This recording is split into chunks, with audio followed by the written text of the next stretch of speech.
Anyway. Whoa. So. Yeah, I believe that so good. It's not the wiring, we had sound earlier, so unless I pull some of those. Anyway, let's get back to this. So each circle, I can't quite remember whether each circle's mapped to a sound. I mean, what this is basically doing is doing all the time. These are controlled by what's called a noise function. If anybody's ever used Photoshop, you got clouds is one of the filters. They use the noise function to create that. Like random, everything jumps around all over. I can't jump around all over the place. I don't have the energy for that. But you know, it's sort of if you're going to do random. Hey! Cheers! Thanks, Mariah. I think at the top.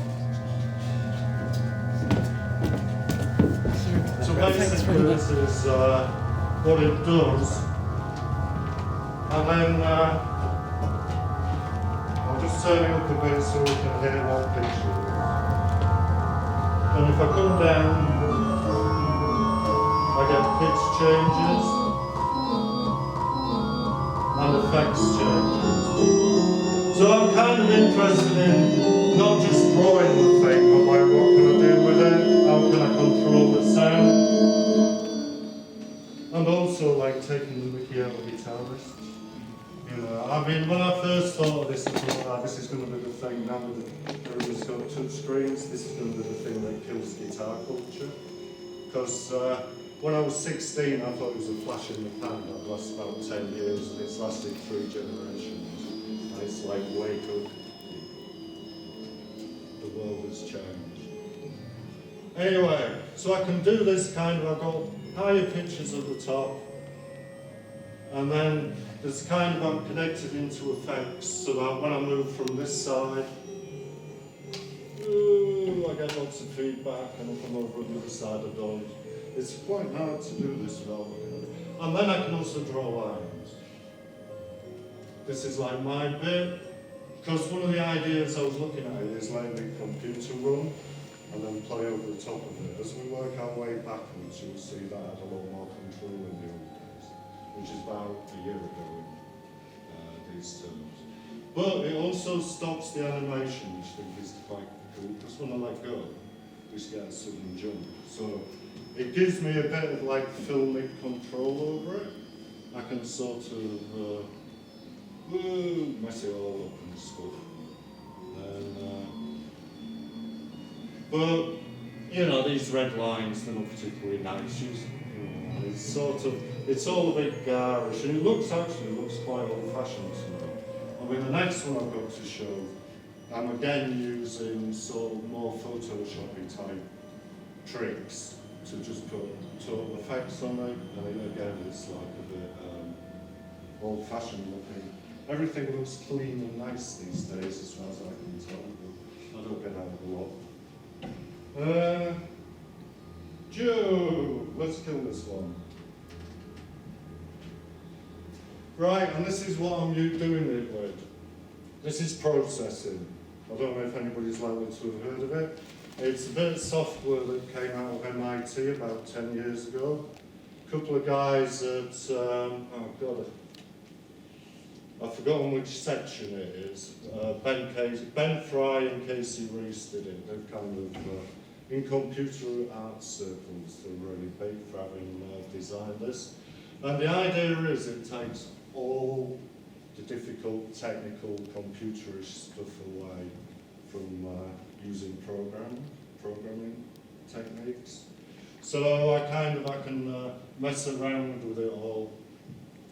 And basically they call it all sketches. You create a sketchbook and it does some pretty cool stuff. I mean, you can playback video. Oh, in fact, wait a minute, I'm jumping ahead of myself. I'm just going to skip to text and see what I should be doing. 0, 9, right. GT. Aha! Buzzwords. This is what I was going to actually start with. My buzzwords here: computational design, generative and algorithmic arts. That's stuff I draw on. Computational design, I think it's like coming up now, the last 4 or 5 years. It's people like running little routines to generate 3D, print them out on the printers. You know, there's a lot of people doing like 3D printing and maths functions and stuff. And then generative and algorithmic arts, well, that just shows my age. I mean, we're going back to fractals, cell systems, stuff like that, and all the things. But the other things I'm interested in are drawing, which probably isn't that obvious from the last thing I did, but might be a bit more obvious later on. Electronic music, well, I've got to have a soundtrack. Interactive design, what do you plug into controller? I mean, well, back in the past, worked with like dancers jumping around on stuff and triggering things. It's all very cool and complicated. Graphic scores, there's a whole area in music where people draw pictures and then the musicians try to work out what it means. Computer-assisted performance. Live coding is the big one. This is what I should be doing if I was 20 years younger in this thing. There's a guy over in York, Alex McLean. He's one of the people at the head of this. And basically they sit and type at the computer and generate sound, control graphics, but you can actually see what they're doing. That's the big idea. Because one of the key ideas of where I've been going with this is like, I don't want to be sat in a corner in the dark on a laptop. I want people to see something. So, you know, there's like, I forgot my great board. There's actually, watching my hand, if you could see my finger clip in the dark, you'd be able to see what I was doing and make connections to the graphics, that then make connections to the audio. That's the fun stuff for me, is working all that out. It's like taking the tricks out of generative arts, drawing with them, then working out how to make noises from those drawings running, and then working out how to control it, which can be the fun part. And then trying to make it obvious in some way to an audience. I think that might be just, right, so what does it all involve? Did I get in there? No, I'm on a different, things move around, don't they?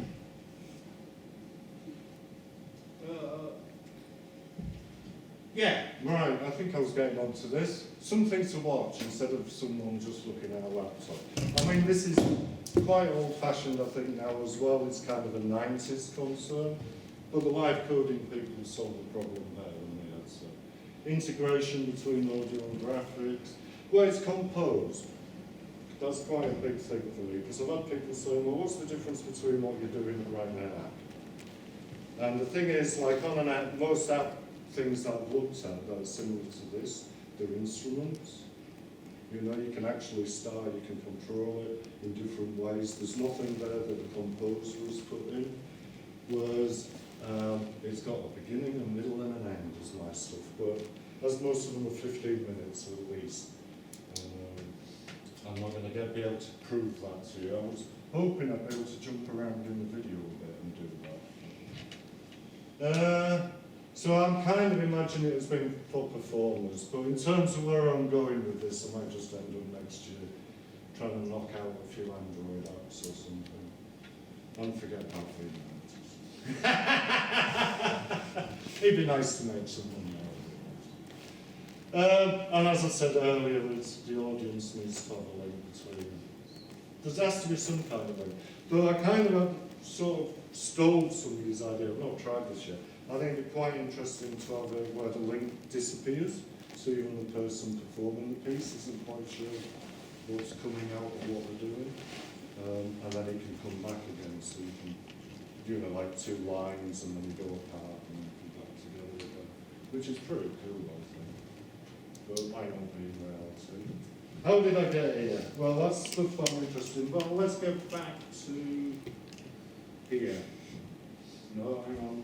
We'll go for this picture, because this is sort of not quite it for me. I did say it's work in progress, and one of the things that makes it big for me personally is when I first started on this journey, which is like early days of internet, sometime in the mid-90s, one of the very first things I typed into a search engine was full screen graphics and MIDI, because I wanted to be able to control the graphics from the synths or my drum machine or something in those days.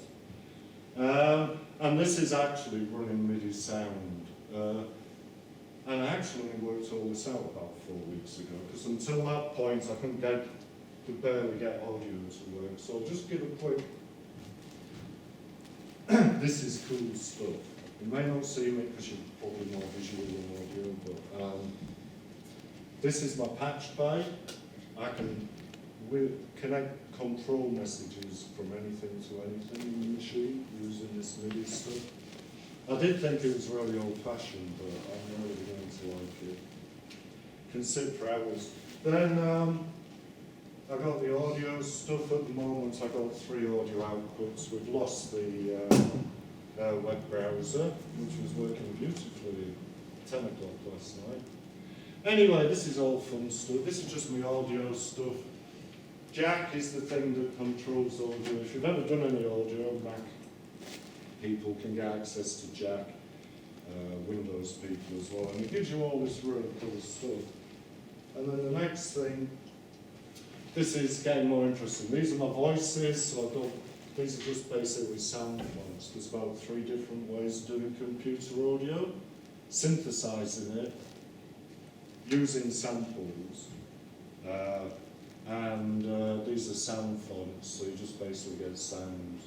Then they go into the effects unit here, and the effects unit is also under control of the graphics.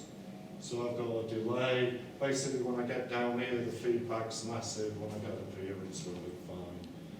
And it just adds a bit more to the sound. I'm not using this, but this is neat. I can have like little sequences in and all kinds of stuff.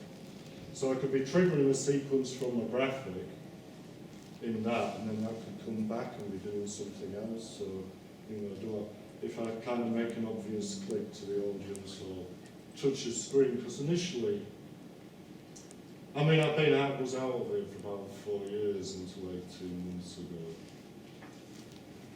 Yeah, I do kind of feel it's all getting a bit old now.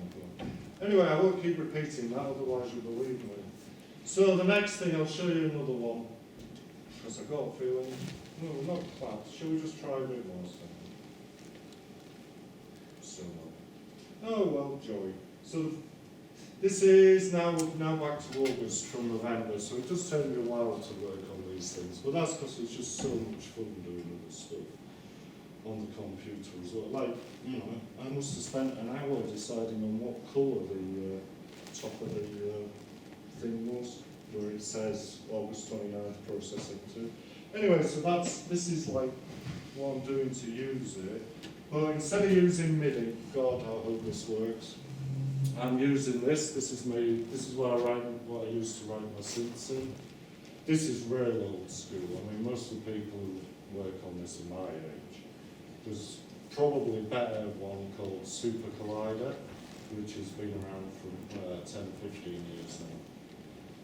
It's just much nicer tone, I think. And I have to diddle around with this a little bit once I got going, because just the way I am, everything's set up. Oh no. Ah, yes, I have to click things with this, so I forget that one.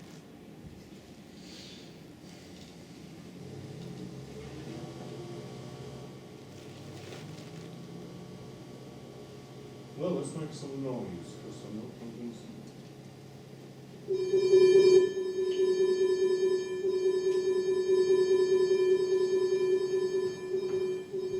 I'm not particularly fond of this either, but I just had to knock something together, because I promised, oh, you don't get us with a picture of Peter as I go down here. Let's just, the way it starts, it's meant to be pretty random, mainly because I couldn't work anything out about it.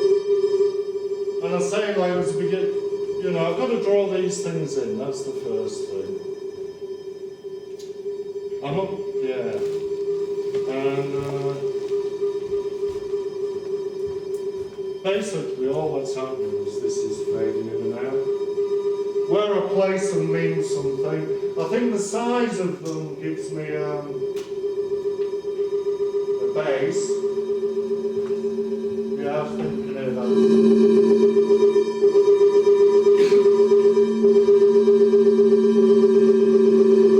So the bass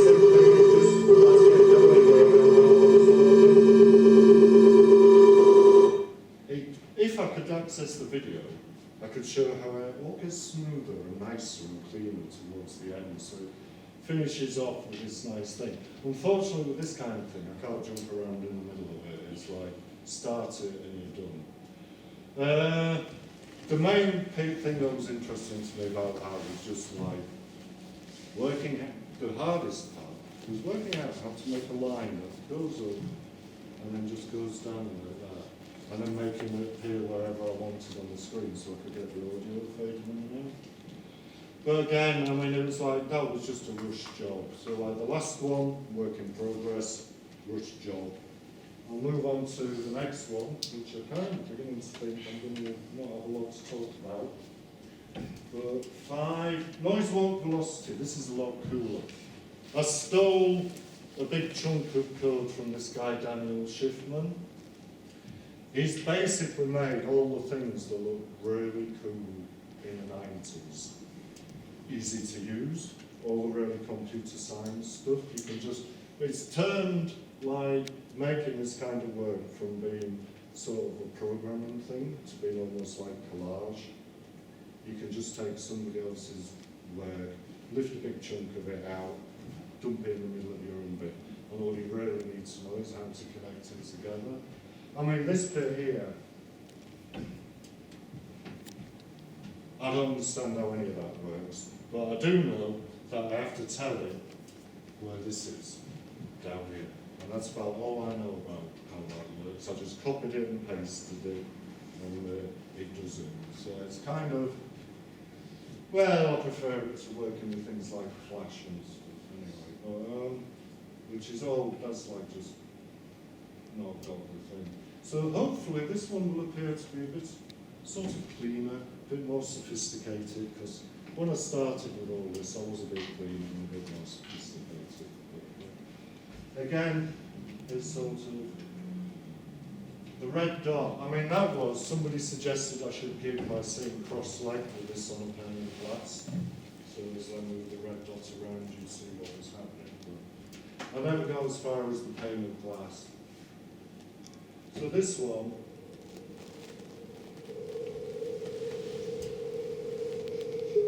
this is using noise again, but it kind of generates a bit of a melody.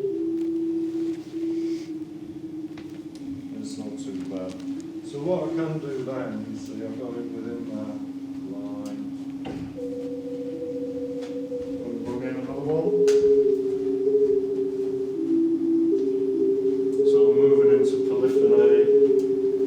And I can constrain them. If I click here, drag up to here, it kind of is just constrained within the thing. Whatever it is, whatever the thing is. Yeah, well, darker lines, I don't know if you can see it on there. But anyway, I'm allowed to have up to 4 of these, according to how the game works out. Well, it's not a game, but right, I need to get onto that at some point. So you just get this kind of nice thing happening. But I can be a bit, you know, bring in a bit of bass. One of them disappears from up there now, and it's down here. About 10-15 minutes into this, it begins to look like the coast with like when you're out at sea with little lights on the thing, if I can, but I doubt if I'm going to get to that point. And I'm seeing still only 3, so I must have made a mistake. Yeah, I can do really big ones as well, so.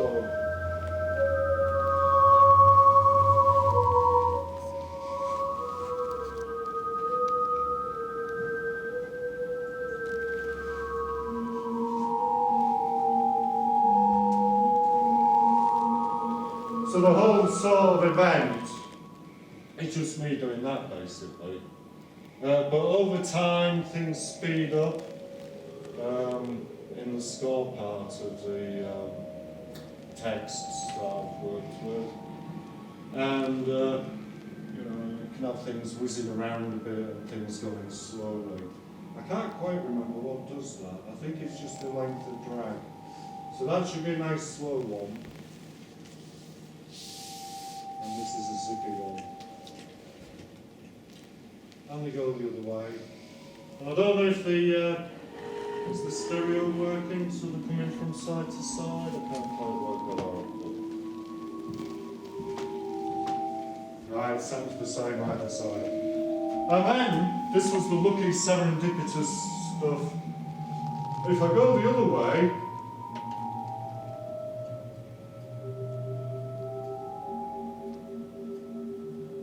I get beads.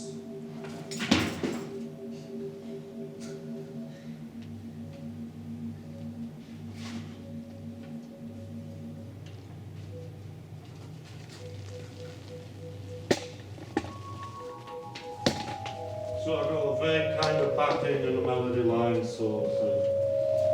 And I've inflicted this on people for 20 minutes, 25 minutes, I think. And it's not too bad. You can construct things sort of, it can eventually suggest stuff. You got sort of fairly nice spacey soundtrack, which is what I'm working with. And that's about it really. I've got colour as well, which I get to the final bit. It's very interesting. I'll just, while I'm thinking of stuff, on this side. This chunk of stuff is the actual score for the piece. This is the instrument. And the really cool thing about using these two bits of stuff is I don't need anything in between. I don't need there's music format interchange stuff. There's MIDI, which is like from the 80s. You get your hardware boxes, wire them all together, stuff. It's kind of early techno dance tracks is MIDI. And some of the analog, well, they've got the analog stuff as well, second hand, and then there's OSC, Open Sound Control, which is like beyond me. But what this does, it just sends numbers straight across. They're just talking to each other straight, there's nothing in between, which makes it that slightly a little bit faster and stuff. But it also means like volume. Lin seg means I'm drawing a line. Basically, and it's going up quite quick, it goes along straight and it fades out. That gives me a fade in at the beginning and the end. But that also means I don't know if it's worth looking to see if I can find our fade in the graphics at the beginning. The great thing about all this is you can just forget how it works completely. And I comment really badly. But, so the next thing down, I can change the frame rate. So, I can go from 4 frames a second, which I think was 4 frames a second, 460s, yeah, which gives me like 240 BPM. Well, if I did, what I want to get to is where I can cut it down and do 120 BPM, which is like classic sort of techno pulse. But not fast dance, you're looking at 140, 180 faster dance. Triggers, I've got a trigger in here which is random, so I'm doing a random thing every now and again. And it's changing regularly in time to the frame, so I think. Number of walkers. Well, I allow myself to just have 4 dots at the beginning. Looks like it gets down to 2. 0.75 of the length of the piece, get back up to 4, 6 for an exciting climax where it all gets whizzy and, well, actually I really like that bit because the life of them has got so short that you kind of click and you get a mew and it just disappears, so you've really got to keep moving to keep the excitement going. But it gets more like playing an instrument. Anyway, that's noise wall velocity stolen from Daniel Schiffman on the whole. From his book, which is really good, I've got up to chapter, I'm just starting chapter 2. So basically, this is chapter 1 of the book, but there is a lot of really cool stuff. I'm just thinking, right, and this was the start. This is the one I thought of. This was the very first piece I did in this audiographical composition thing, using this technology, and hopefully it's going to work. because it looks like I've left a line out of there. In fact, I'll just change it. Oh no.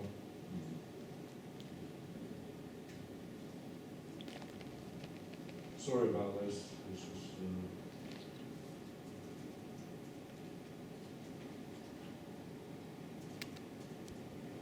I don't necessarily know what all this, right, 1024, 248.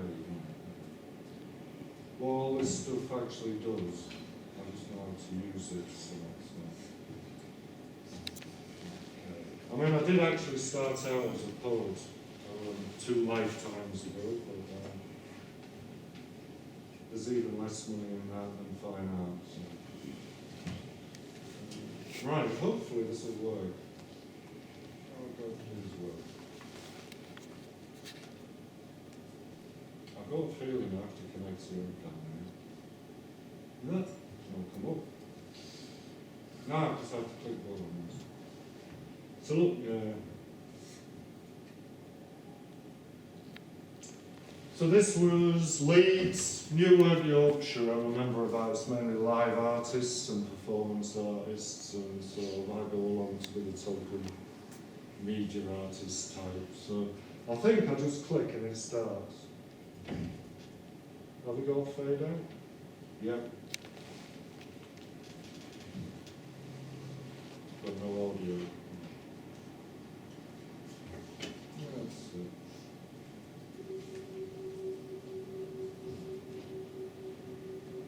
Oh, we're jumping ahead of ourselves. So this is a little animation. Basically, it's just 3 triangles that move around. And what you then do, you kind of put a vague, semi-transparent background over it, and it gently fades away. And the hard bit is getting the time of the fade to match the audio. But there's done somewhere, there's numbers and stuff. So basically, I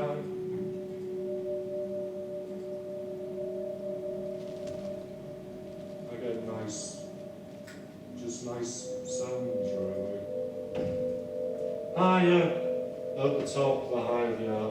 You can see there's changes coming in, they're just vague colour changes, I think, but again, they're like in the score part, the score bit.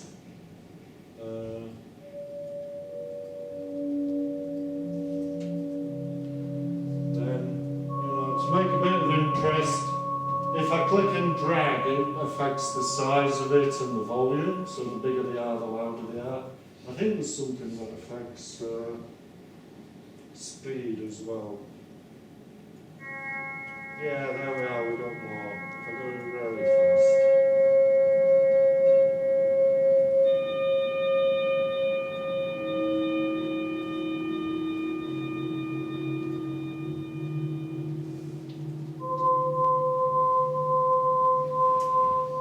And this is the Stars Perform. So what have we done? We've done Work in Progress, August the 29th.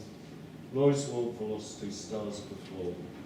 I kind of quite, this is like the first one, so I'm quite fond of it. But to make it really interesting, you do have to practice a bit, and I am definitely under-practiced on this one. But I quite like it. They do disappear fast, so you have to keep moving, really. Anyway.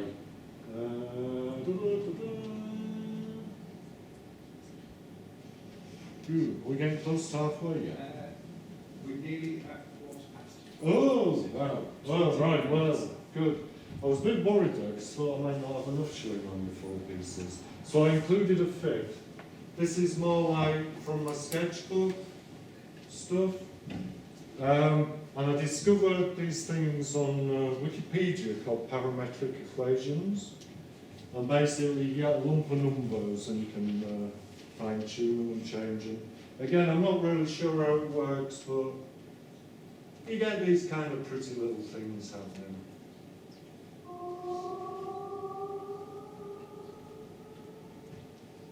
And I think there's something else changing at the same time.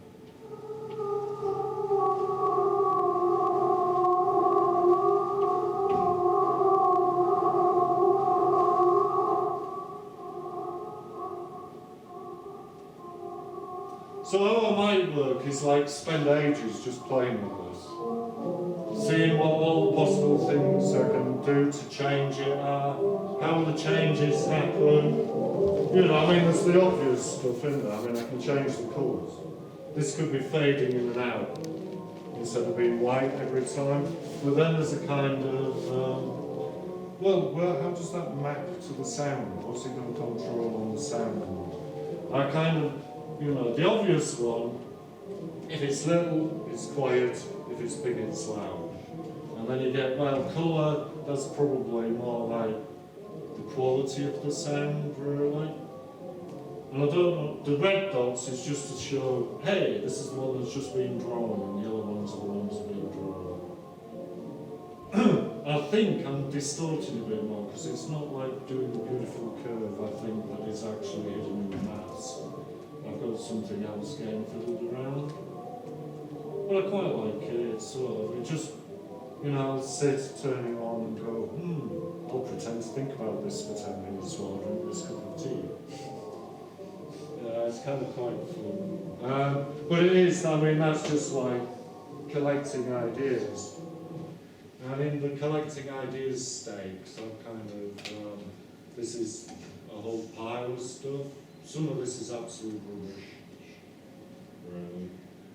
really. But just to kind of show you sort of a little bit just how cool the software is, I think. I mean, I'm just using very basic drawing, whereas this is,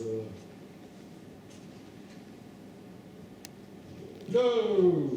It's not. Yeah, great stuff. It's always best to prepare your shit. This is where the thing will go away. Keep it there. What's that? Here we are. I mean, I don't know if there's anybody who uses video or anything. This is video. I can't play it. But I can play it. Oh, you swine, you're not going to work, are you? Yeah, it's just something I knocked up for a friend, but I should be able to just drag the mouse around. Oh, well, we'll forget that one as well. Which I didn't prepare, I just thought I'd throw that in. Anyway, as we're coming up to the end, I must have, this is what I started with. This is music software.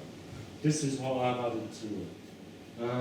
If you doubt, this is called KeyKit. It's by a guy called Tim Thompson. He wrote it in the 80s, and he just kept developing it ever since. He's a proper Palo Alto Silicon Valley programmer. Who I managed to offend at least twice on email, I think. But if you get the latest version for Windows, there is a tiny little file in, and it says graphics, and it's got a credit to me in it. Well, I'm kind of looking at it thinking, when I first started, I thought, he's ripped my ideas off. And he's done it really badly, this is rubbish. So this is kind of where I started from. You get where I'm coming from when I'm talking about the drawing stuff. This is hopefully if it all works. But, you know, it's kind of a point and click thing. And I've got to remember which ones are better, but which are the most like hatching and squiggles. So I can do this basically. Great stuff. I just need to check if I'm. Wow, everything's collapsed. Yeah, right. I've got enough time to go through all the horrors of never work with computers.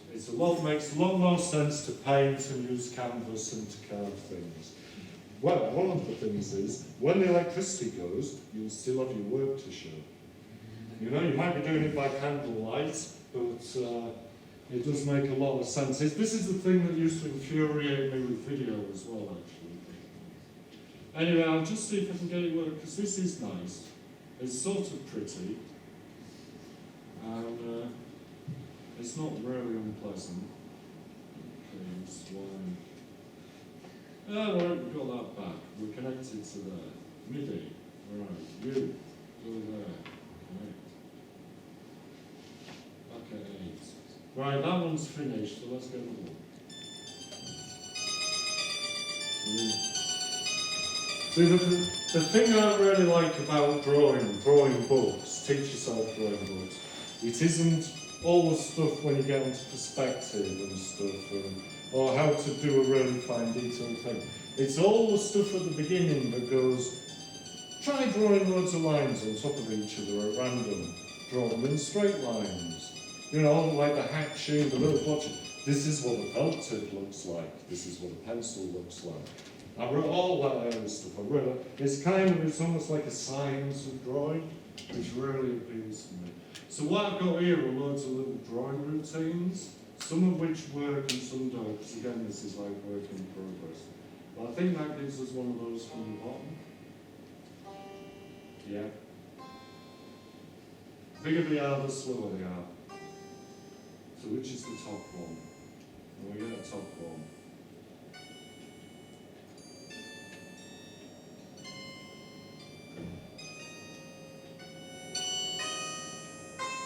I can chuck in something that's a bit faster.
This is like a really neat cheat animation because it's actually, you get console with this and I'm actually printing the spaces and making it all just move up screen. I really like this. So you think, good, is this more exciting, more modern stuff? You know, why use cranes when I can use felt tips or whatever the modern metallic gel pens, which is used today in the shop. But it's kind of pretty basic, but there's a lot of variables in it, and there's a lot of messing around. But it's really nice way of just experimenting with basic routines and things, and a nice simple. See, just to prove this is another one of those. I think this would probably have been at one point when this was a show. A bit of text saying who'd done it and whatever. I kind of find it amazing that it sort of seems to do with neatness and tidiness, actually. How are we doing there, Steve? Is that... Yeah, that's great. Oh, look, it just finished as well. Should have had a bit of colour, but it's black and white's the best bit, isn't it? Thick, what is it? Oh God, 7B solid graphite is what I like the best. Is this the 10 minutes? Anybody got a question? Yeah, just Has any? Can I ask a question? Yeah, go on. I think a lot of people are used to computer art and would probably see it as being quite sterile. Yeah. But is that something you perceive, or is that something you perceive as Sterile. joy? You know, because there seems so many parameters already set for you. It's not like flinging around the paint. I know there's parameters there anyway. Yeah. Oh So God. is that something you enjoy having those predefined things, or do you just not see it like that? Well, I'm the one who predefines them. So it's kind of, there's a different kind of thing. plus, for me, it's quite an experimental process. You know, if I'd have like got into computers at the time I imagined doing, I'd have been what we call a spaghetti programmer, which is everything just goes all over the place, and as long as it works, it's fine. Yeah, rather than really being tidy and sort of thing. And I kind of think when it comes to sort of presenting, you can be a sort of a bit more relaxed. I mean, my act is, you know, I just sit at the corner. Well, my beard, I had to trim my beard because I saw, well, my dad died about 2 years ago, and I kind of grew this really long beard in the morning because we don't wear black armbands anymore. Well, my idea was to like take the mickey out of being an old blues man while I'm doing this stuff. Because, like I said, I did have this fantasy that one day this would kill the guitar. Well, in the way that the guitar killed the saxophone. I mean, we still get jazz saxophonists, but they did disappear quite a bit over the 70s. Yeah, I'm just kind of thinking, I'm more prepared. Whoa! Did before you started doing this, did you ever make electronic music, like what you considered like standard electronic music, or any kind of music? Yeah, well, I did used to. I mean, there was a point I kind of didn't get into audio stuff until I was in my mid-20s. I used to do poetry. And then I got into concrete poetry, like, you know, odd words or mumbling noises and stuff. And then I began to think, well, what is there in the electronic area that you can do with the voice that would be poetic? So can you kind of consider that echo is in effect like rhyme and stuff? So I got into, and then from that, from experimenting with tape recorders, I got into analogs, because I was really lucky at just that point. It was just the point where everybody had bought and moved in had bands, and then the next generation came along. So they were selling off all these analogs in the charity, in the second-hand shops, you know, for, I don't know, a couple of weeks stolen in those days, I guess. So I ended up with a massive window, big window, 3 core Gynis 10s with patch plays, a little Roland, effects boxes, everything all wired together. I mean, it's like why I quite like this stuff. So I did spend a lot of time with it, but I've never done. Yeah, I got rid of my drum machine just as time was breaking, which was probably the biggest mistake. So I've always tended more towards a sort of dreamy, ambient landscape type stuff. Yeah. But I have been all over the place in between. I do also do live harmonic badly, but I'll do it. As long as there's other people playing, so ask Lewis for a test.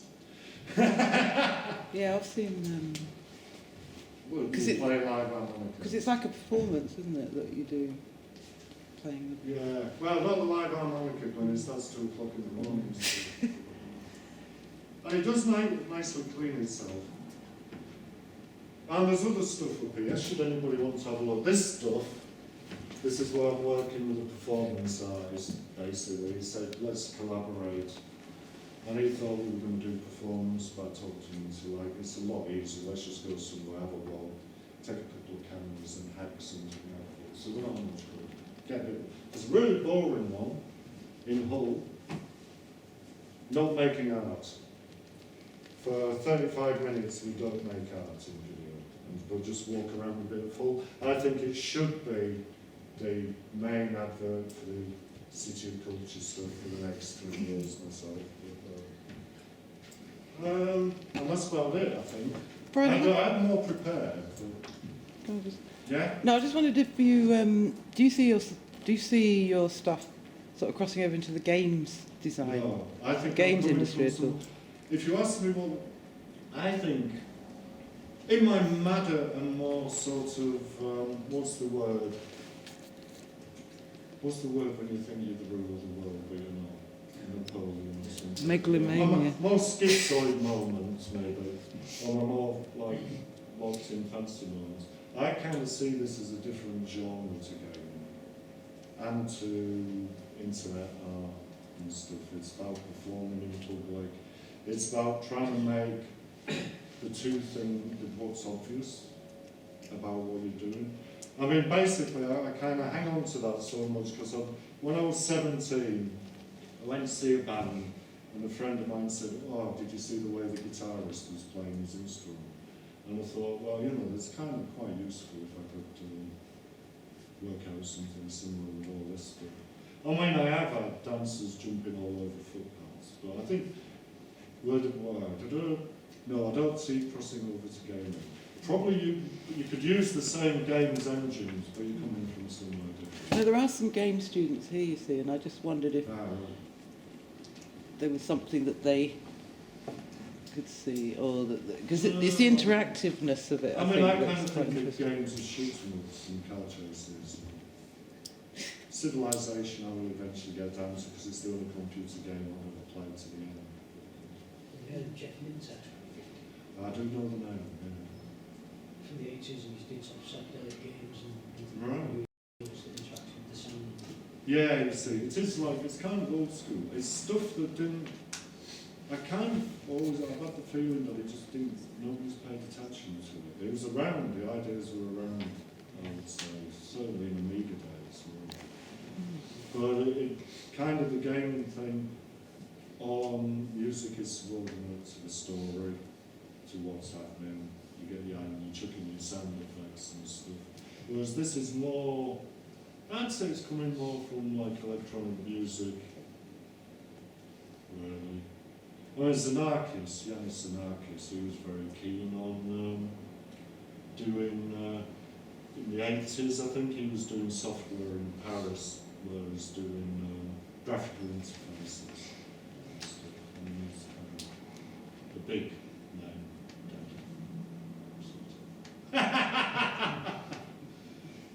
Anyway, well, I didn't get the sound for that, so I'm not going to try and play it. I just wonder if I had anything I left. Can you play anything on there? Is it? Oh, good, yeah, you've had enough of it. I didn't get into ideas though. Look, I'll just do this because there's only 3. Oh, there's 2. These are the big ideas. Interesting phenomena occur when 2 or more rhythmic patterns are combined. That's kind of, you know, I've got drum machine here, and they're not in sync, and one's repeating on every 12, one's repeating on 16. You're going to phase. It's like really early 60s stuff. Simple rules can generate complex, unpredictable behaviour things. It sounds like a simple thing. I think that is going to be as important for the 21st century, that idea, as relativity was for the 20th century. I don't know if you'll get any history about all the cubists who are all into relativity. I think the people who will be important from like the first 30 years of this century, they'll be looking at that idea. Because it's the idea that's embodied in computers. And man is a pattern-making animal. And then, if I just do this because it's, I was hoping we wouldn't get to here because I kind of faded out, and luckily we don't have to. Because I didn't write anything. So I will finish. Thanks. Thank you. Okay, thanks for coming. And just to remind you, the visiting speaker programme is running next week, and it's going to be Jill.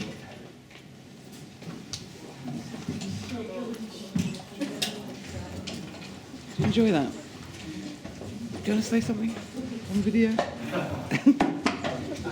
Did you enjoy that? It was interesting, yeah. Oh, yeah. I think it's actually even on the game sort of. Yeah, they're a bit no matter why, I guess more sort of, you know, sound. Well, I don't know, I've always been on the edge, so I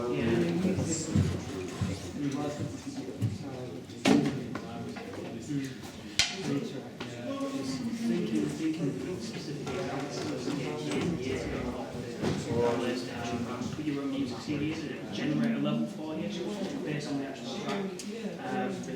The audio CD playing, that's like bit tricky. And all the bit tricky games to music, generating all music, audio more generally based on music.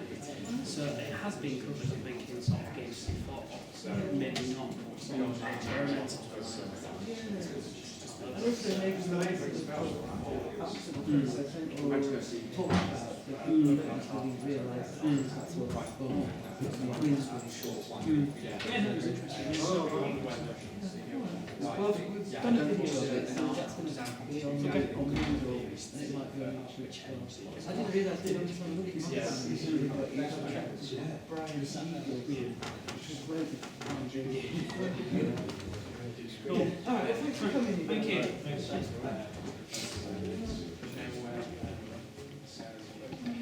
So with Bob Levine,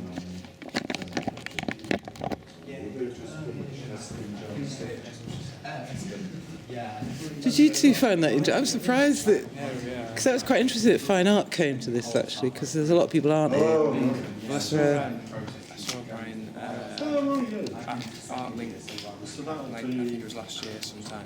Oh, where he did his performance. Yeah. Yeah. Like the third one he showed. It's the star, the ones where Yeah, he. the one, we used to get one where the, I know this kind of described it, Yeah. where the dots go across the screen with the lines. Oh, that one. I really like that one. Yeah. It was insane. Because there was loads of free whiskey there. Was there? Everyone sat there in this dark room. Yeah. It was incredible. I think they're quite mesmerising, some of these Yeah. things actually. They're quite sort of almost like therapeutic almost. You have to be experienced in the right scenario though. It has to be over a period of time as well, and you have to be in the right state of mind. Just like Yeah. put you in a trance kind of thing. It's like meditation almost, isn't it? Yeah, because I think a lot of the performances, they've just been performances rather than talks, I suppose. So you've just been able to just experience the performance. Yeah, I think that's good. Well, thanks for coming. It's really good. He did a really good documentary a few years ago called The Pervert's Guide to Cinema.